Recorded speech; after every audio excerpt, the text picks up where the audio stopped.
Assalamualaikum warahmatullahi wabarakatuh.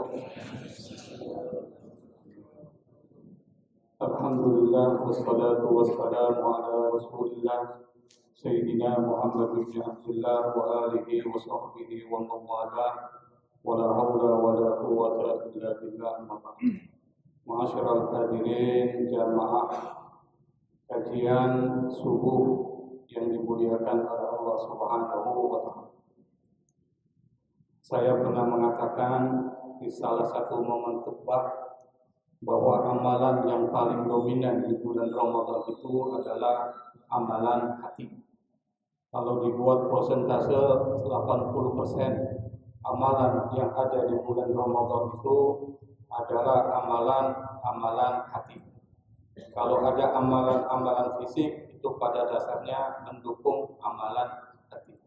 Karena itu maka ayat yang bicara tentang puasa ujungnya itu persoalan pembentukan karakter. La'allakum tattaqun. Nah, salah satu amalan hati adalah kajian dari seorang ulama besar. Rujukan kita di dalam ilmu tasawuf itu adalah Imam Al-Ghazali.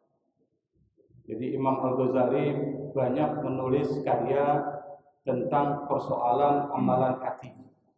Di antara karya-karya yang terakhir dari beliau itu setelah menulis kitab Ihya Ulumuddin adalah kitab Mukasyafatul Qulub dan kitab Minhajul Abidin. Kita nggak akan bahas kitab Minhajul Abidin yang terakhir, tapi insya Allah nanti pada kesempatan berikutnya kita akan coba masuk ke dalam kitab Minhajul Abidin. Yang kita akan coba bahas dari amalan hati ini, dan ini merupakan praktek yang paling dominan di dalam bulan Ramadan, adalah kitab Mukasyafatul Qulub. Saya tidak bawa kitabnya, tetapi kitab itu ada di dalam bentuk PDF di dalam iPad saya ini. Kalau ada yang ingin minta, nanti saya akan kirim kitab Mukasyafatul Qulub yang ditulis oleh Imam Al-Ghazali rahimahullah. Maka pada kesempatan bulan Ramadan ini kajian kita pada kitab Mukasyafatul Qulub, tapi kita mengambil yang penting-penting saja untuk dipahami dan diamalkan oleh kita. Yang pertama yang dibahas dalam kitab Mukasyafatul Qulub, kata mukasyafa itu artinya tersingkap, maka muncul kata kasyaf. Para waliullah itu Allah berikan karamah, kemuliaan, adalah mampu mengetahui sesuatu yang belum terjadi. Itu kasyaf. Mampu memahami apa yang belum ada. Kasyaf. Bukan karena orang itu mempunyai kemampuan, tetapi Allah berikan dia kemampuan. Nabi tidak punya kemampuan, tapi Allah berikan kemampuan. Kenapa? Karena yang memiliki kemampuan itu hanya Allah. Makanya di dalam surat Al-Ikhlas itu dikatakan Allahus Samad. Allah hanya tempat bergantung Anda. Kalau Anda bergantung kepada Al-Qawi yang paling kuat, Al-Matin, yaitu Allah, Anda nggak akan jatuh. Anda nggak akan tersungkur. Tapi kalau bersandar pada manusia yang lemah, pasti Anda akan kecewa. Nah, kata Imam Al-Ghazali, yang pertama kali dibahas di dalam kitab Mukasyafatul Qulub, yang ini adalah buah dari puasa Ramadan, yaitu Al-Khawf. Yang ini dibahas di dalam 2 pasal. Kita gabungkan 2 pasal ini, nanti yang penting-penting yang kita akan sampaikan. Kata khauf itu dari kata khafa, ya khaufu khauf. Artinya takut. Takutnya bersifat umum. Artinya kita takut kepada sesuatu karena kita lemah, yang kita takuti kuat. Misalnya kita takut sama Presiden Prabowo misalnya. Takutnya Bapak? Takut nggak? Takutlah. Dia punya kekuasaan, dia punya kekuatan, punya tentara, punya polisi. Coba Bapak ngomong macam-macam, tangkap nih. Kan takut kita kan. Akhirnya mau ngomong diam-diam. Bisa mau saya nggak ditangkap ya? Ditangkap repot nanti. Jadi diam-diam tuh ngomong supaya nggak ketahuan. Itu namanya khauf. Takutnya secara umum. Kenapa? Karena kita lemah, takut kepada yang kuat. Seperti anak kecil takut sama geledek. Tahu geledek, Pak? Duduk sama aja geledek. Bahasa yang paling keren petir, kilat. Kalau orang yang lahirnya tahun 60 nggak tahu tuh petir. Yang dia tahu geledek, duduk. Sesuai dengan bunyinya. Duduk ya. Disebut duduk. Kita bilang kilat, petir. Anak kecil takutnya sama kilat. Takut dengar suaranya serem. Kenapa? Karena dia lemah, kilat itu kuat. Itu menggunakan kata khauf. Tapi di dalam bahasa Arab ada yang kedua yang maknanya takut juga, khasyah. Innama yakhshallaha min ibadihil ulama. Yang takut kepada Allah cuma ulama. Maka kata khasyah itu lebih khusus dari khauf. Yang artinya Anda takut karena Anda tahu. Gitu. Anda punya ilmunya sehingga Anda takut sama Allah. Anda tahu Allah yang Maha Agung, Anda tahu Allah yang punya neraka, Allah yang punya surga, Anda tahu Allah yang memiliki segalanya, maka Anda punya rasa takut karena takzim kepada Allah. Kira-kira sama enggak dengan yang pertama? Beda. Makanya orang-orang yang kayak seperti kita enggak disebut dengan khasyah. Kenapa? Karena kita enggak punya ilmu untuk takut kepada Allah. Yang punya ilmu itu adalah ulama. Makanya ulama kalau dia mengerti fungsi dari ulama dan hakikat dari ulama, pasti dia akan takut kepada Allah. Pasti dia enggak akan korupsi, pasti dia enggak akan kolusi dengan pemerintah. Ulama. Contoh Buya Hamka, yang paling gampang aja Buya Hamka. Pantang dia berkolusi dengan pemerintah, masuk penjara. Zaman Soekarno masuk penjara. Bahkan enggak divonis pengadilan, dia masuk penjara, Pak. Kira-kira adil atau tidak adil tuh? Tidak adil, harus ada pengadilan dulu. Tapi orang seperti Buya Hamka ketika dia lepas Soekarno meninggal, Soekarno bilang yang sholatin saya nanti adalah Buya Hamka. Kalau Anda di penjara sama orang yang minta disolatin, Pak, Bapak mau nggak? Tapi Buya Hamka dia sholat. Kenapa? Nggak ada dendam dalam hati. Itulah ulama tuh. Tapi kalau ulama masih dipengaruhi, diatur oleh A, diatur oleh B, itu bukan ulama. Kalaupun dia masuk kategori ulama usul, ulama jahat. Kata Imam Al-Ghazali, ulama ada dua, ulama usui wa ulamaul akhirah. Ulama jahat dan ulama akhirat. Itu dibahas dalam kitab Ihya Ulumuddin di bab-bab awal tentang bicara tentang ilmu. Apa dalilnya? Khauf itu penting dan itu diajarkan dalam ibadah puasa. Dalilnya adalah yang secara umum, ya ayyuhalladzina amanu taqullah. Wahai orang beriman, ittaqullah. Ittaqullah itu artinya ikhsya'ullah. Takutlah engkau kepada Allah. Bukan cuma sekedar takut Anda lemah dan Allah kuat, tetapi Anda tahu bahwa Allah memang pantas ditakuti. Karena Allah memiliki sesuatu yang kita bisa takuti, yang harus kita takuti.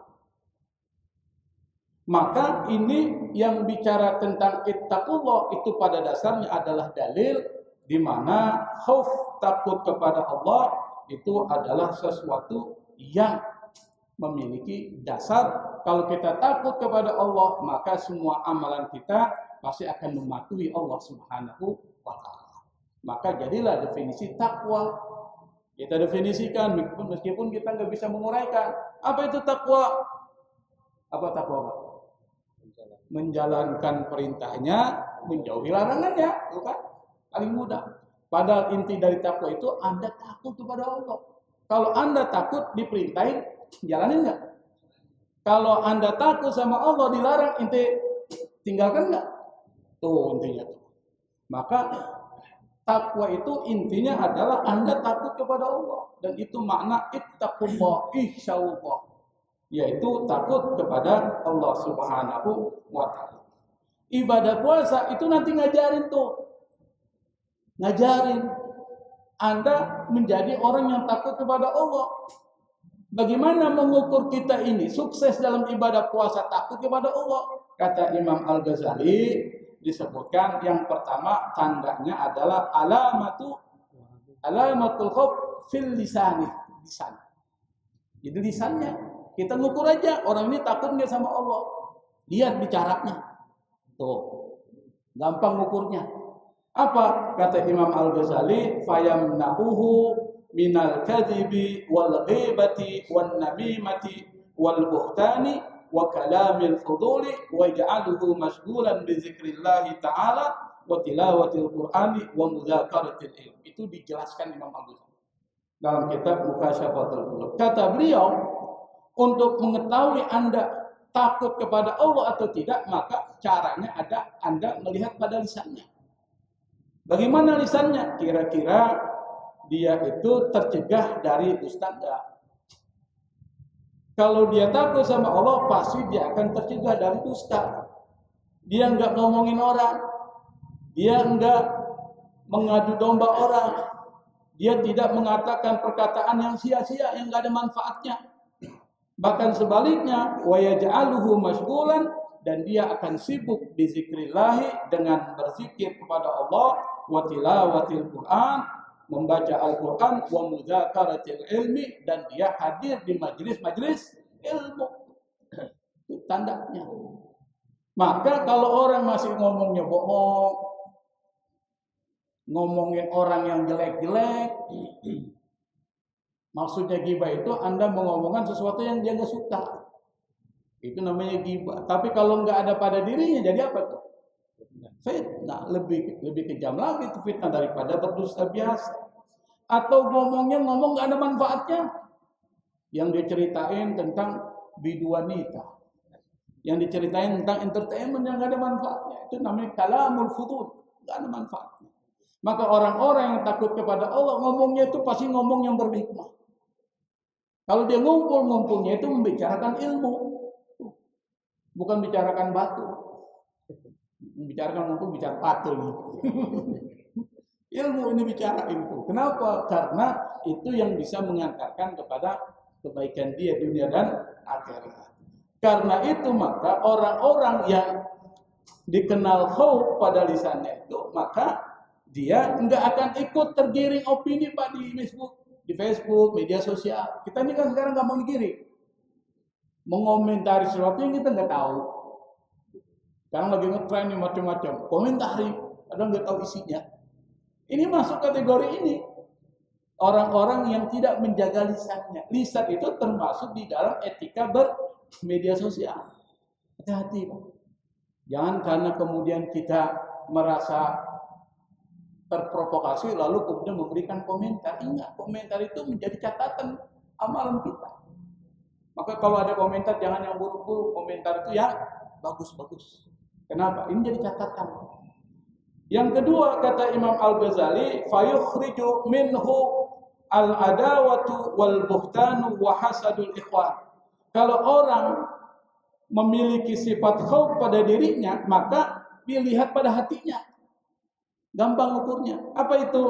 Fayukhriju minhul adaw atau fayakhruju minhul adawa, maka dari dirinya enggak ada rasa musuh, permusuhan, enggak ada dendam sama orang. Seperti yang saya katakan tentang Buya Hamka. Enggak benci sama orang. Meskipun mungkin dia dizalimi, dia enggak benci. Itu orang yang khauf ada dalam hatinya. Yang kedua, enggak ada hasad, iri hati, dengki sama orang. Kenapa? Li'annal hasada yamhul hasanah. Kata Imam Al-Ghazali, karena hasad itu bisa menghapus kebaikan. Kama qala Rasul sallallahu alaihi wasallam, sebagaimana sabda Nabi, al-hasadu ya'kulul hasanati kama ta'kulun narul hatab. Yang namanya hasad itu, iri hati dan dengki, itu memakan kebaikan-kebaikan yang kita lakukan. Sebagaimana api memakan kayu bakar. Cocok nggak api dengan kayu bakar? Cocok tuh. Kalau kita hasad sama orang, maka amalan-amalan baik kita itu akan terhapus tuh dengan hasad itu, seperti terbakar. Wa'lam, kata Imam Al-Ghazali, ketahuilah annal hasada minal amradil azimati fil qulub. Yang disebut dengan hasad itu adalah penyakit-penyakit yang berbahaya dalam hati. Hasad. Makanya Ibnu Qayyim al-Jauziyah beliau mengatakan usulul khotoya thalatha, yang menjadi penyebab berbagai persoalan di muka bumi ini 3. Yang pertama al-hirsu, rakus, menghalalkan segala cara, tidak pernah merasa cukup dalam hidupnya, itu 1. Dan itu kita lihat sekarang Pak, hampir sebagian besar para elit-elit kita itu tuh hakim, gajinya gede nggak sih? 250% dinaikin Pak. Bayangkan tuh, 250%. Kalau gajinya 20 juta per bulan, dinaikin 250% berapa Pak? Ini 20 juta nih misalnya, naikin 200% lah, nggak usah 250, 200%. Jadi 60 juta. Masih korupsi. Masih bisa disuap. Kenapa? Al-hirs. Rakus. Kalau rakus itu susah. Itu penyakit yang susah ada obatnya, kecuali mati kata Nabi. Udah mati baru selesai. Makanya orang kalau udah kena virus rakus, hati-hati Pak, itu penyebab Anda masuk ke neraka dan disiksa di alam kuburnya. Makanya harus kita ukur. Ini udah kena nggak di penyakit itu. Yang kedua apa? Al-kibru, sombong. Sekarang kan lagi ngetren ini. Nggak bangga sebagai orang Indonesia ya. Ayo Pak ya. Dapat beasiswa LPDP dari Indonesia, lalu kemudian sudah mendapatkan manfaat dari beasiswa itu, kemudian dibilang cukup saya yang WNI, anak saya harus WNA. Bayangkan, itu sombong kan? Kalau dikritik orang sombong, dia akan mengkritik ulang. Jadi orang sombong itu karena merasa dirinya hebat, kalau dikritik dia akan marah. Bukan Korun. Yang pertama adalah Fir'aun. Fir'aun tahu kalau dirinya salah. Buktinya apa? Buktinya pas dia mau meninggal, tenggelam, dia bilang, amantu bi Rabbi Musa wa Harun. Saya iman kepada Tuhannya Nabi Musa dan Harun, tapi kata Allah enggak, udah di tenggorokan. Balagatil hulqum, sudah sampai tenggorokan, tolak. Berarti dia tahu kan Nabi Musa benar enggak? Betul, tapi karena kesombongannya tertutup tuh. Maka yang bikin orang bermasalah, kita bisa mengkiaskan Pak, kalau ada pimpinan kita yang kalau dikritik marah, sombong tuh. Gitu loh, diberikan masukan-masukan marah itu sombong ciri. Kenapa? Karena salah satu ciri orang sombong itu kalau dikritik dia tambah marah. Dikritik itu maksudnya diberikan masukan yang baik-baik, dia marah tuh. Emangnya lu siapa anak bau kencur dan nasihatin gue? Gitu. Bau kencur lah dia bilang. Yang ketiga ini al-hasad, iri hati dan dengki. Kalau kita kena virus ini, apa tuh iri hati dan dengki? Senang orang susah, susah orang senang. Tuh, hasad tuh. Kalau ada orang dapat rezeki, kita yang gelisah, nggak suka. Ada orang bangkrut, kita senang. Nah itu hasad tuh, iri hati dan dengki. Kata Imam Al-Ghazali, wa alam, ketahuilah annal hasada minal amradil adimah. Hasad itu adalah penyakit yang paling bahaya fil qulub, dalam hati. Kenapa disebut penyakit paling berbahaya? Karena dari hasad memunculkan penyakit-penyakit lain. Jadi hasad jadi induknya. Ibarat kita ini penyakit gula. Penyakit gula Pak. Kalau Bapak punya penyakit gula, muncul penyakit yang lain tuh. Betul enggak? Kena itu. Kenapa? Karena dia induk juga. Sama dengan hasad. Apa yang muncul dari hasad? Benci. Bapak kalau hasad sama orang dapat sesuatu, benci nggak? Benci. Kedua, ngomongin. Jadi gibah. Apa yang ngomongin? Tuh, lihat lo, tetangga lo tuh. Dia dapat kain, jangan-jangan dia ngepet tuh. Tuh, dia bilang ngepet. Jangan-jangan dia tuyul. Muncul tuh sesuatu yang buruk-buruk tentang dia. Lalu dia adu domba antara dia dengan yang lain tuh. Makanya muncul lagu Roma Irama. Apa lagunya? Aduh domba. Oma itu cerdas juga dia. Dan yang ketiga, dia fitnah. Dan yang keempat, dia jatuhin reputasinya. Makanya orang pada saat ketika pemilihan anggota DPR, pemilihan macam-macam, itu udah mulai itu artinya apa? Menghancurkan reputasi. Karena apa? Hasad. Yang ketiga adalah pasti dia akan manipulasi informasi, pasti dia akan putuskan tali silaturahmi. Kira-kira banyak yang terputus. Oh, hasad. Makanya hasad itu kalau ada di dalam diri kita, hapus. Hilangkan. Yang kedua pandangan kata Imam Al-Ghazali, fala yanduru ilal haram minal akli wasyurbi wal kiswati wa ghairiha.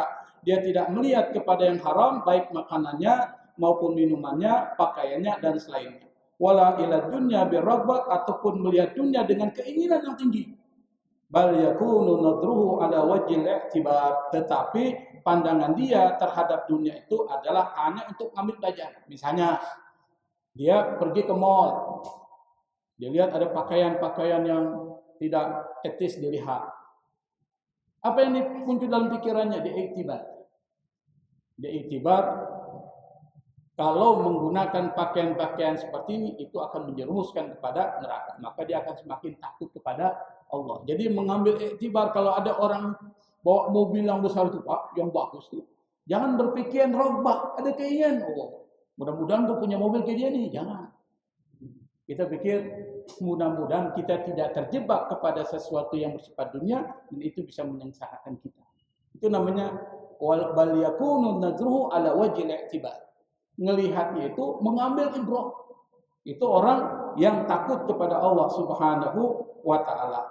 Yang keempat tandanya kata Imam Al-Ghazali, fala yudkhilu batnahu haraman, dia tidak akan masukkan di dalam perutnya yang haram. Kenapa? Fa innahu ismun kabir. Karena itu adalah dosa besar. Kama qala Rasulullah sallallahu alaihi wasallam, "Idza waqa'at luqmatun minal harami fi batni ibni Adam, la'annahu kullu malakin fil ardi was sama', bal ma damat tilka luqma fi batnihi wa in mata 'ala tilkal hala wa ma'wahu jahannam." Kata Rasulullah sallallahu alaihi wasallam, apabila Anda memakan satu makanan suapan yang haram di dalam perut anak manusia, la'annahu kullu malik, maka semua malaikat melaknat orang itu. Semua malaikat. Ada berapa malaikat? Nggak bisa dihitung, Pak. Apa yang dilakukan? Melaknat orang itu. Bukan cuma malaikat di langit dan malaikat di bumi. Berarti ada malaikat ada di langit, ada di bumi. Madamat tilkal luqmatu fi batni, laknat malaikat di langit dan di bumi itu, kata Nabi, selama yang haram itu masih ada dalam perutnya. Dia makan yang haram nih, masih ada dalam perutnya, itu dilaknat terus. Dia nggak berak-berak 2 hari. Berarti berapa hari dilaknat? 2 hari dilaknat, Pak. Dilaknat itu artinya kecelakaan. Laknat itu kecelakaan.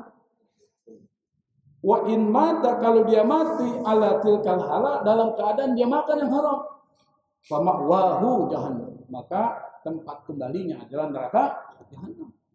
Itu kata Nabi.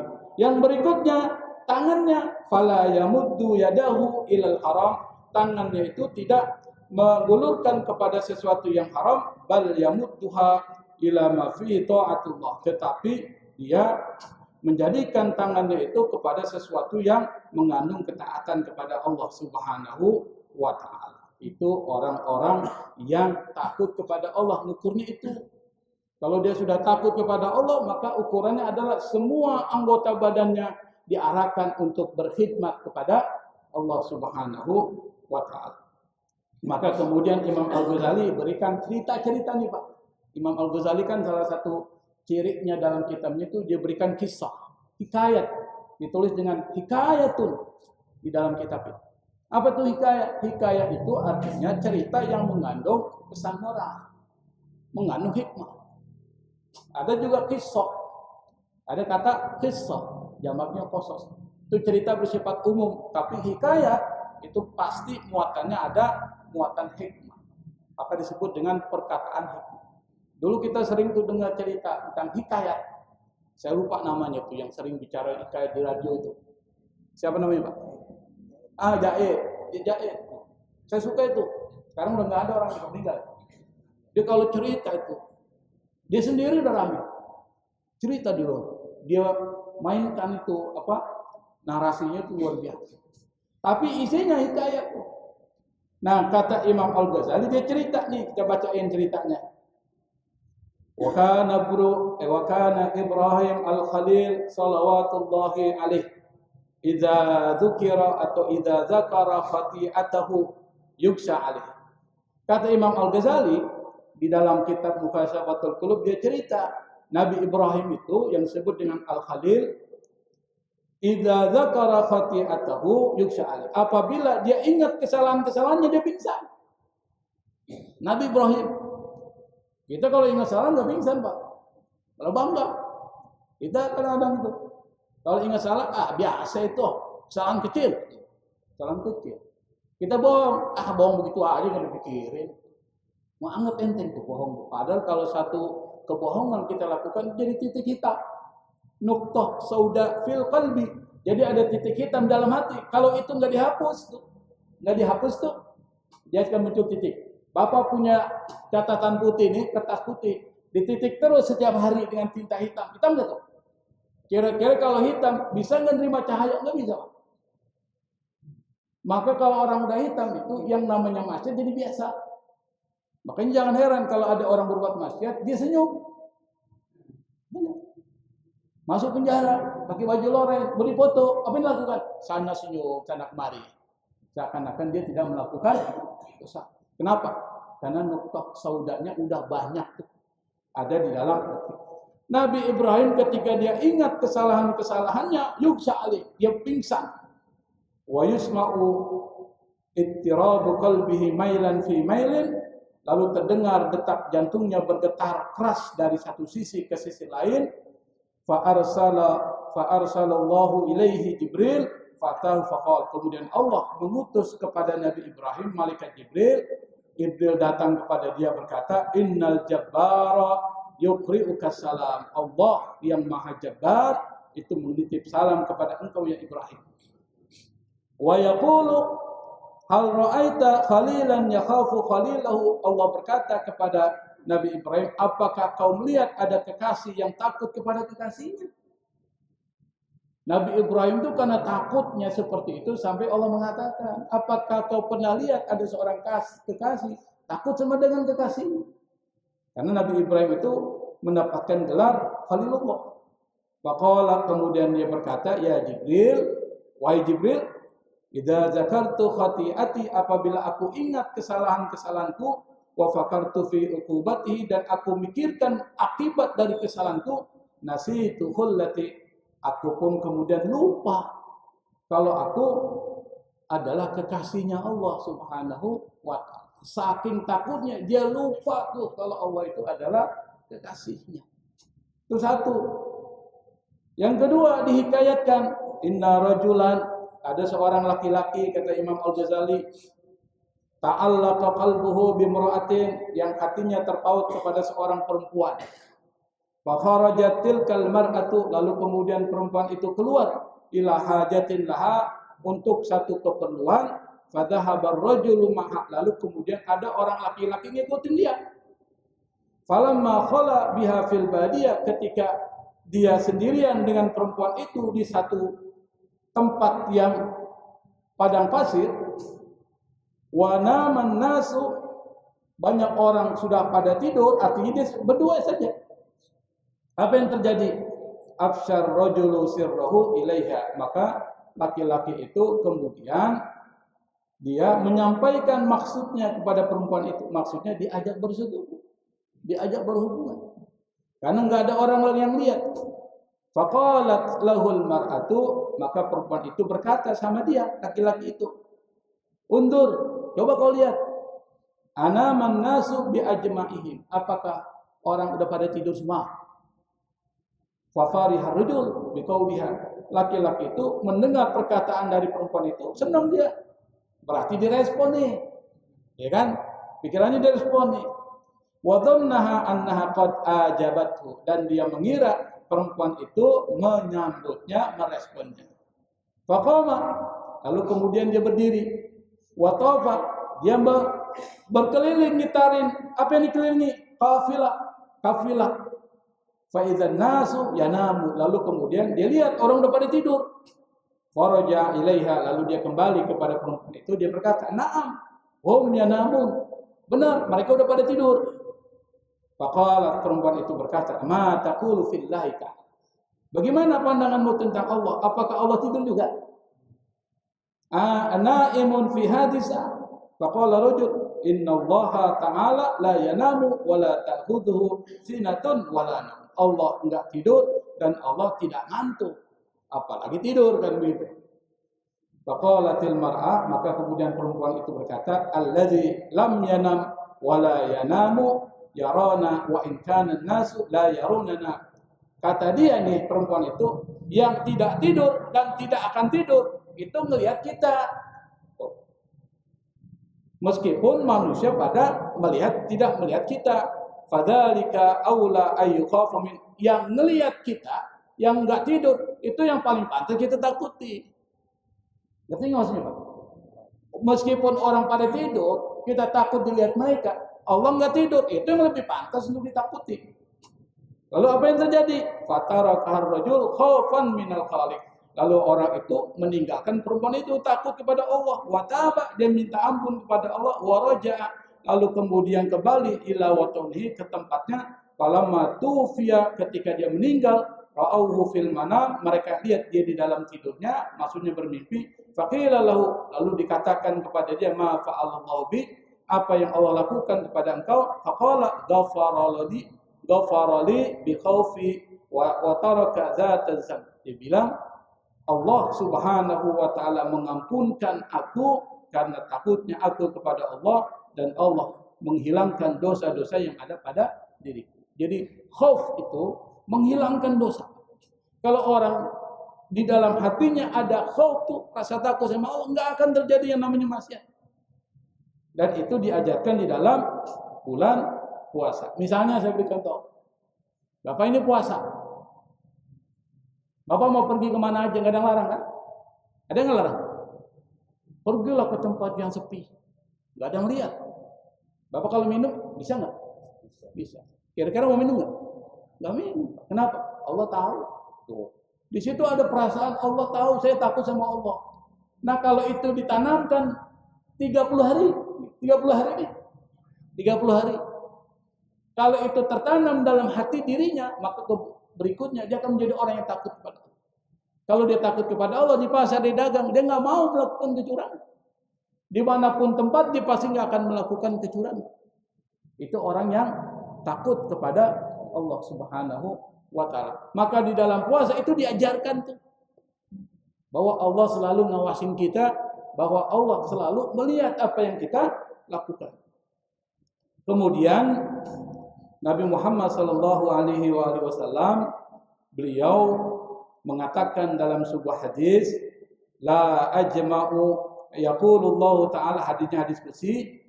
Jadi ada hadis qudsi, ada hadis biasa. Kalau hadis qudsi itu yang ngomong langsung Nabi Allah, tetapi redaksi dari Nabi. Tapi kalau hadis biasa, Nabi yang ngomong, tapi semua dari Allah. Kalau hadis qudsi itu tandanya anin Nabi sallallahu alaihi wasallam qala yaqulullahu ta'ala.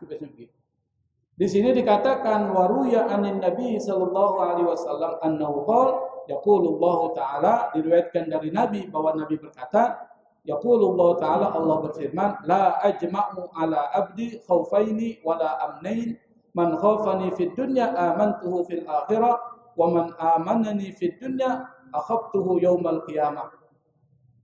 Kata Allah Subhanahu wa ta'ala, aku tidak akan mengumpulkan dua rasa takut pada seorang hamba, dan tidak pula dua rasa aman. Barang siapa yang takut kepadaku di dunia, aku akan memberikan rasa aman di akhirat. Barang siapa yang merasa aman dariku di dunia, arti dia nggak takut, aku akan membuatnya takut pada hari kiamat. Jadi pada saat di padang mahsyar dikasih takut. Anda bayangkan di padang mahsyar, semua orang berkumpul dari zaman Nabi Adam sampai manusia yang terakhir sebelum kiamat, dikumpulin tuh. Padang yang sangat luas, yang matahari ada sejengkal di atas kepalanya. Anda bayangkan, kemudian keringat keluar dari tubuhnya, ada yang sampai mata kakinya, ada yang tenggelam sampai lututnya, ada yang sampai pinggangnya, ada yang sampai dadanya, leher, ada yang tenggelam semua itu. Enggak berpakaian, enggak pakai sendal, dan menunggu sidang dari Allah Subhanahu wa ta'ala. Bayangkan, kita aja lagi sakit Pak, nunggu di dokter. Lagi sakit, lama 2 jam, pingsan nggak? Itu baru nunggu antrian tuh. Dan ini nunggu bertahun-tahun, sampai kemudian Allah Subhanahu wa ta'ala mempercepat sidangnya. Kenapa? Karena syafaat dari Rasulullah SAW. Syafaat uzma dipercepat tuh. Kalau enggak, waduh, apa yang terjadi itu. Dan kemudian diberikan rasa takut lagi tuh. Kalau orang nggak takut sama Allah di dunia, dikasih takut lagi di akhirat apa? Pada saat dihisab, dihitung. Dan hitungannya nggak mungkin keliru. Lalu ditimbang, serem Pak. Bapak pernah ngalami nggak? Nah, nanti ngalami Pak. Yakin itu, saya yakin. Nah kalau nanti ngalami kita lihat, kalau kita merasa takut, nah ini di dunia terhadap Allah, maka Allah akan berikan rasa aman di akhirat. Ada satu cerita yang menarik ya. Ada perkataan dari Rasulullah SAW. Beliau mengatakan, ini saya ambil yang penting-penting aja nih. Wa fi raqaiqil akhbar, bukan dalam kitab itu. Di dalam kitab Mukashafatul Qulub diceritakan tentang Umar. Wa kana Umar radhiyallahu anhu yasqutu minal khawfi idza sami'a ayatan minal Qur'an. Umar bin Khattab radhiyallahu anhu, maka beliau itu yasqutu minal khawf idza sami'a ayatan minal Qur'an maghsyiyan alaih. Kalau dia mendengar ayat Quran yang bicara tentang persoalan sesuatu tentang neraka dan seterusnya Pak, dia langsung pingsan.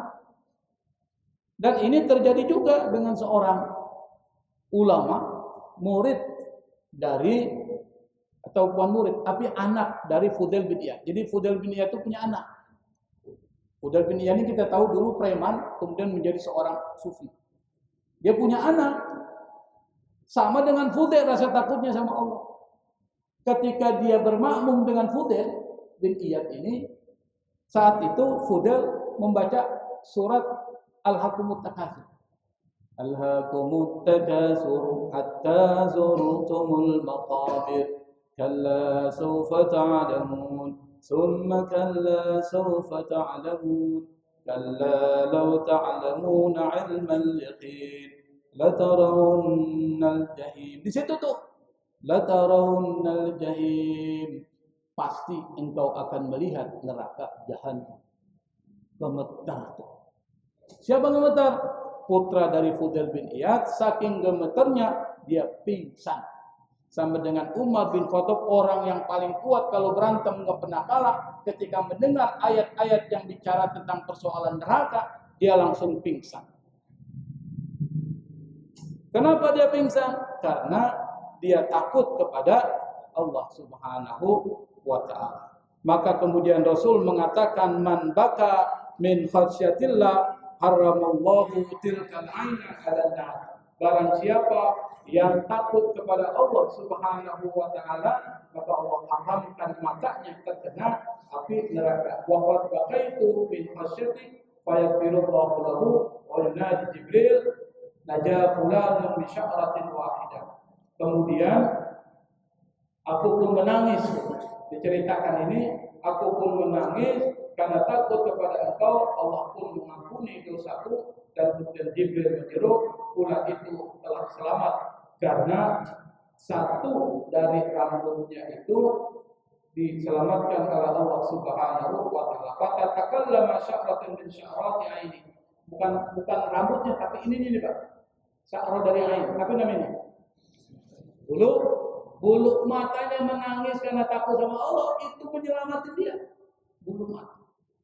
Maka dengan puasa ini mari seperti diajarkan Imam Al-Ghazali, kita jadikan sebagai satu hal yang kita peroleh di dalam bulan puasa. Kalau rasa takut ini ada dalam diri kita kepada Allah, maka semuanya akan selesai. Insya Allah pada pertemuan yang akan datang kita akan melanjutkan